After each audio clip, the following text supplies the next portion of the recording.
The day my arrogant wife told me to stop eating her food was the day I secretly sold our house. Put the bread down, Daniel. Seriously, go buy your own groceries or start paying for your own meals. I am completely sick of feeding a financial anchor. Sarah didn't even take off her designer blazer before she said it. She just stood in the kitchen doorway, her leather laptop bag still slung over her shoulder, glaring at me like I was a stray dog that had snuck into her house. I froze, a slice of sourdough in my hand. Excuse me? You heard me, she snapped, stepping forward and snatching the plastic tub of turkey right out from under my hands. She slammed it into the refrigerator and shut the door with a sharp click of her hip. Look at this lifestyle, Daniel. Look at what I bring home every single month, while you coast by in your cozy little municipal job. I am tired of my hard work funding your lazy routine. From now on, what is mine is mine. Understand? The kitchen went completely dead silent. Only the low hum of the refrigerator filled the space between us. I stood there, looking at my wife of 15 years. The woman who, before our wedding day, was drowning in over $300,000 of predatory business debt and personal judgments. The woman whose financial life I personally saved with a single, massive wire transfer from my premarital investment accounts before we ever signed a marriage certificate. I didn't yell. I didn't slam my hands on the granite countertop. I didn't remind her that this very house was bought entirely with my liquid assets because her credit score back then wouldn't even qualify her for a cell phone plan. I just felt something quiet, heavy, and completely permanent snap clean in half inside my chest. Understood, I said. My voice was entirely flat. No heat, no anger. She blinked, clearly expecting a fight, or at least a pathetic plea for her to calm down. When I didn't give it to her, she let out a sharp, mocking scoff, turned on her heel, and marched upstairs to her home office. I didn't stay in the kitchen. I walked straight down the hallway to my study, locked the door, and opened my laptop. Angry men make a lot of noise. Done men make moves. And I was completely, absolutely done. The truth is, this wasn't just about a turkey sandwich. It had been building for 3 years, ever since Sarah landed her executive promotion at a major tech recruiting firm downtown. Her salary shot up to over $200,000 a year, and almost overnight she transformed into a stranger. She bought a luxury white SUV with a panoramic roof that practically screamed for attention every time she drove down our street. She started spending thousands of dollars on weekend trips to luxury resorts with her new corporate friends, filling her social media feeds with photos captioned with things like, "Building my own empire," and "A self-made woman answers to no one." But here's what she conveniently forgot to post on her profile. My stable, predictable municipal operations paycheck covered every single piece of actual infrastructure keeping her empire alive. My money paid the $4,000 monthly mortgage. My money covered the $7,000 semi-annual property tax bills. My money paid the neighborhood fees, the utility bills, the car insurance, and the premium family health insurance policy that kept her and our 14-year-old son Mark fully protected without a single day of overlapping gaps. Sarah's massive income was entirely pure, unfiltered, discretionary cash. She was living like a multimillionaire because I was quietly functioning as her entire financial safety net. She had completely stopped noticing. Or worse, she'd just stopped caring. The real breaking point had actually happened a few days before the kitchen incident. Our son, Mark, came into the living room, completely glowing with excitement about an elite regional baseball development program. The entry fee was $4,000 cash up front. I looked up from my laptop, grabbed my notebook, and looked at our family calendar. "Hey buddy," I told him, keeping my voice gentle. "The automated property tax payment is hitting my account in exactly 6 days. Let's sit down this Saturday, map out the household budget, and figure out how we make this happen for you next month. I want you on that team." Mark's shoulders instantly slumped. He let out that specific, heavy sigh of a teenager who had been trained by his mother to expect disappointment from his father. Before I could even speak, Sarah walked into the room. She didn't look at me once. She just reached into her designer purse, pulled out a black titanium credit card, and slapped it onto the coffee table right in front of our son. "Here you go, sweetie," Sarah said, her voice dripping with artificial sweetness. "Mommy has you covered. It is a genuine shame that only one parent in this house actually cares about your talent and your future." Mark's face lit up like Christmas morning. He snatched the card, threw his arms around her neck, and yelled, "Thanks, Mom, you're the best!" Then he ran out of the room, leaving me sitting on the sofa, alone with my wife. She looked down at me, her expression full of cold pity. "Maybe if you had some real ambition, Daniel, you wouldn't have to humiliate yourself in front of your own son over a basic fee." I didn't answer her then. I just sat there while the house hummed around us. But on that evening, after the sandwich argument, as I sat alone in my locked study, I realized I was through being the invisible foundation for a woman who wanted to treat me like a squatter. The very next morning, at exactly 8 o'clock, I walked into the law offices of a top-tier asset and family attorney downtown. Her name was Victoria Vance. She was a sharp, no-nonsense woman in her late 50s who looked like she had dismantled hundreds of arrogant corporate climbers in her career. I placed a thick, organized folder on her desk. Inside was 15 years of flawless documentation I had spent the entire night compiling. I had the original wire transfer records showing I had paid off her $300,000 of premarital debt. I had the sole mortgage deed completely in my name. I had every single bank statement proving that my entire salary went directly into the household infrastructure, while her accounts remained entirely separate and untouched by a single utility bill. Victoria put on her reading glasses, flipped through the pages in absolute silence for 10 minutes, and then looked up at me. A slow, dangerous smile crept onto her face. "Mr. Miller," she said, leaning forward, "do you realize what you have given me here?" "I want to know my options," I said calmly. "Your options are devastating," Victoria replied, tapping her pen against the deed. "This property is entirely in your name, purchased with documented premarital assets. Because she has been hoarding her massive income while you carried the entire marital debt load, I can file an emergency pre-filing motion. We can bypass a standard lengthy asset split. I have a private real estate investment fund that buys properties cash off-market with a strict 10-day close. We can sell this house before she even realizes a lawsuit has been formatted." "What about the equity?" I asked. "The equity will be immediately locked into a secure court escrow account," Victoria explained, "and we will apply it as a direct legal offset against the $300,000 of personal debt you absorbed for her prior to the wedding.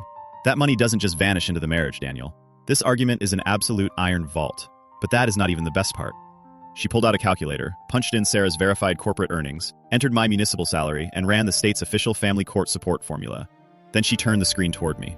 "Because your income is significantly lower than hers, and because we can clearly document that you have been the primary caregiver, cooking the meals, driving the school runs, handling the daily routine while she travels for corporate conferences, she is going to owe you. Based on the state guidelines, Sarah will be ordered to pay you exactly $3,000 per month in combined temporary child and spousal support starting the first Friday after filing." I looked at the number on the screen. For the first time in 3 years, I felt the heavy, suffocating pressure in my chest completely lift. It was the feeling of a long, painful equation finally balancing out to zero. "Can you keep your behavior at home completely unchanged for exactly 7 days?" Victoria asked me, her eyes locking onto mine. "I have been keeping my mouth shut for 3 years," I told her. 7 days is a walk in the park."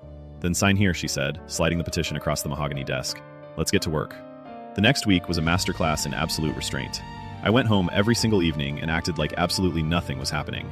I drove Mark to his baseball practices. I cooked dinner for the family. I paid the utility bills. When Sarah walked through the kitchen, ignoring me or throwing passive-aggressive comments about how peaceful it must be to work a simple 9-to-5 job where your brain doesn't have to think, I just smiled, nodded, and told her she was absolutely right. She had no idea that a commercial moving truck was already scheduled. She had no idea that an executive 3-bedroom apartment on the other side of town was already secured in my name, located in the exact same school district so Mark's daily life wouldn't face a single disruption. She had no idea that the cash buyers had already signed the purchase contract for our house, and the closing documents were sitting securely in Victoria Vance's office, waiting for my final execution signal. The date of execution was set for Saturday. It also happened to be Sarah's 38th birthday. She had spent over a month organizing the celebration herself. It wasn't just a small family gathering. It was a full corporate production designed to showcase her success to 25 people, including her upper management colleagues, her sister, and her incredibly toxic mother, Margot. Margot was a woman with a razor-sharp tongue who had spent the last decade reminding me at every single holiday that her daughter had married down. By 2 o'clock on Saturday afternoon, the house was completely packed. Sarah had hired a high-end catering company that set up sterling silver chafing dishes across our long dining table. There was a custom bourbon-glazed chicken station, imported seafood platters, and a massive tier cake ordered from an expensive bakery downtown with Sarah's actual corporate headshot printed onto the frosting in edible ink. Sarah moved through the living room in a stunning emerald green dress, holding a glass of expensive champagne, laughing loudly, and making sure everyone saw her. Her mother, Margot, followed 3 steps behind her like a dedicated hype woman, making sure every guest heard about Sarah's latest professional achievements. "She just secured the largest regional contract in the company's history," Margot boomed to a group of executives standing near the foyer. "And look at this beautiful home! My brilliant daughter picked out every single detail here. She completely carries the weight of this family on her shoulders. I was standing less than 5 feet away, holding a bottle of water, watching the entire performance from the edge of the room. Margot spotted me, let out a loud dramatic laugh, and walked over, making sure her voice carried across the conversation. "Oh, Daniel, don't look so sour. It must be absolutely wonderful to have a successful wife who lets you live in a luxury neighborhood while you glide along in your little county job. You are a very lucky man to have a woman handle all the heavy financial lifting for you." Several people in the group turned to look at me, some smirking, others looking away in awkward silence. I didn't lose my cool. I didn't get defensive. I just looked Margot straight in the eyes, gave her a very calm, polite nod and said, "You have no idea how right you are, Margot. She is about to handle exactly what she deserves." At exactly 3 o'clock, the catering staff dimmed the recessed lighting in the kitchen. Everyone crowded around the island as they lit the candles on the cake with Sarah's face on it. The room erupted into a loud, synchronized chorus of happy birthday. Sarah closed her eyes, leaning fully into the applause, soaking in the admiration of 25 people like it was a royal coronation. She loved being the absolute center of gravity. She loved the audience. As the song ended and people started cheering for his speech, I stepped forward from the back of the crowd. I was holding a large, heavy gift box wrapped in deep burgundy paper with a thick, perfectly tied white silk bow. The room instantly grew quiet as the guests tracked the husband moving directly into the center of the spotlight. Sarah saw the box and a small patronizing smirk broke out across her face. She looked over at her sister, giving a little eye roll that clearly meant, "Let's see what pathetic little trinket he scraped his pennies together to buy me." "Oh, Daniel," Sarah said loudly, making sure the room heard her. "You really shouldn't have spent your little allowance on me." "Open it, Sarah," I said. My voice wasn't loud, but it had a strange, commanding weight to it that made the corporate executives in the room slowly lower their wine glasses. My son, Mark, stood near the doorway, watching me with a confused expression. Sarah smiled, pulled the white silk ribbon, tore away the burgundy paper, and lifted the lid of the box. The smile on her face completely froze. Inside the box was a heavy, 3-inch thick black legal binder. Right on top, printed in bold legal font, was a document titled, "Petition for Dissolution of Marriage and Emergency Motion for Exclusive Possession of Marital Property." For 3 full seconds, Sarah's brain completely locked up. The room was totally silent except for the faint sound of jazz music playing through the built-in ceiling speakers. She picked up the top document with 2 trembling fingers, her eyes scanning the text, desperately trying to process the information. The color drained from her face so fast it looked like she had seen a ghost. Her breath caught violently in her throat. What is this?" she whispered, her voice cracking completely.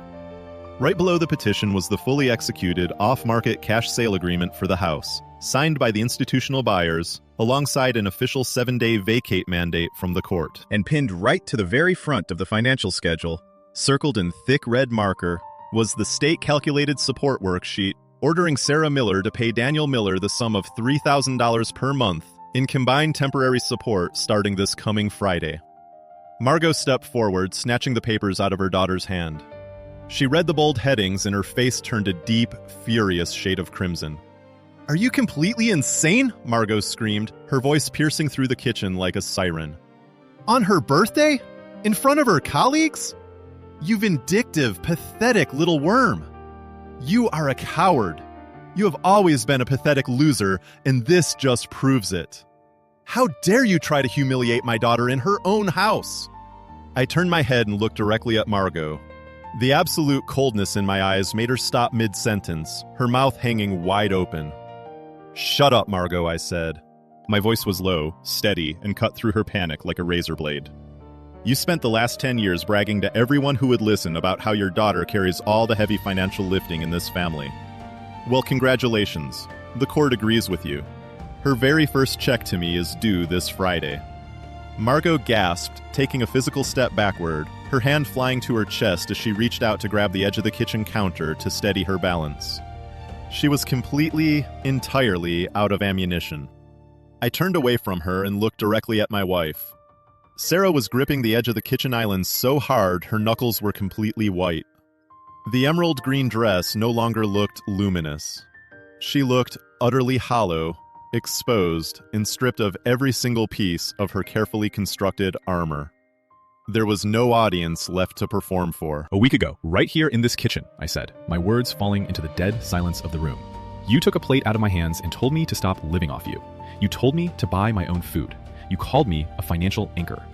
Sarah's lips parted, but no sound came out. A single tear finally tracked down her cheek, ruining her expensive makeup. So, I took you completely at your word, Sarah, I continued, keeping my voice dead calm. I am officially taking my infrastructure out of your life. I sold this house because it was bought entirely with my premarital assets. The equity is currently locked in a secure court escrow account to legally offset the $300,000 of debt I cleared for you before we ever stood at an altar. The luxury ride is completely over. You have exactly 7 days to pack whatever can fit into your white SUV before the locks on that front door are legally changed. I turned my back on her and looked across the room at my son. Mark hadn't moved an inch. His phone was forgotten in his hand, his jaw clenched, his eyes wide as he processed every single word that had just come out of my mouth. Mark, I said gently, for years you have been taught to look at me like a failure because I didn't buy your affection with flashy toys or luxury cars.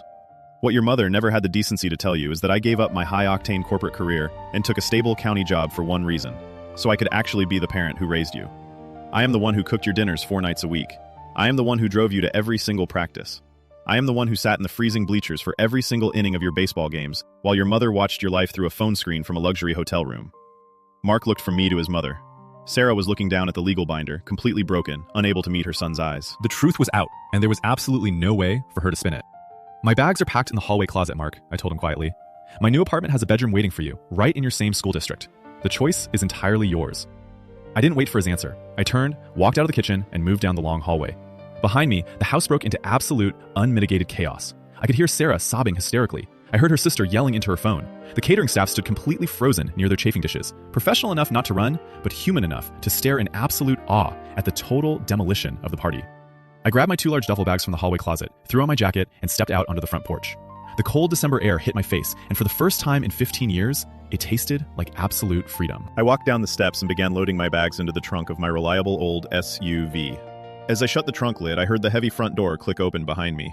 I turned around. Mark was walking down the front steps. He had his heavy baseball gear bag slung over his left shoulder and his school backpack in his right hand.